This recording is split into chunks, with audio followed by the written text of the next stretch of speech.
Рокада во службите за справување со несреќи. Досегашниот директор на Центарот за управување со кризи Стојанче Ангелов е назначен за ВД директор на Дирекцијата за заштита и спасување.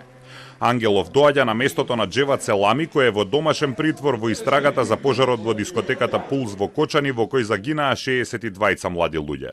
Под истрага за пожарот се уште двајца претходни директори на дирекцијата, Беким Максути и Шабан Салиу.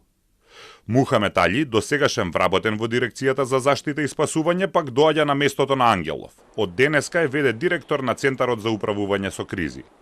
На примопредавањето на функцијата, Ангелов рече дека на неговиот наследник, кој доаѓа на предлог на вреди, ќе му биде тешко да го следи неговото работно темпо, но оти верува дека ќе даде се од себе. Сметам дека јас наметнав нови стандарди на однесување и работење, жестока работа, нешто што го планирам и овде. Му треба време да влезе во новата функција. Јас кога дојдов нов директор на ЦУК, исто така ми требаа месеци и месеци да навлезам во тајните на кризниот менеджмент. Поранешниот полициски генерал Ангелов наметна невообичаен начин на работа како директор на ЦУК. Гаснеше шумски пожари, ги повикуваше институциите да ги решат проблемите со отворени шахти или со оштетениот надвозник во Визбегово, заедно со спасувачите ја поминуваше брегалница и бркаше мечка во жировница. Вице-премиерот меѓутоа пак не се сомнева во квалитетот на нивниот кадар. Новиот директор на Центарот за управување со кризи доаѓа од редовите на вреди. Сметате ли дека ќе успее да следи темпото на досегашниот директор Стојанче Ангелов?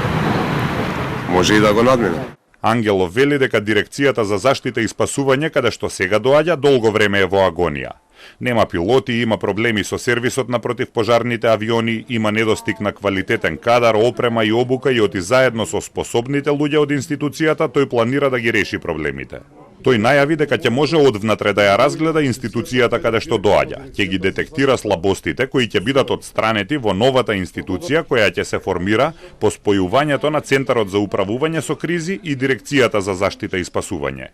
Иницијативата за спојување на двете институции во една произлезе летоска за време на големите шумски пожари.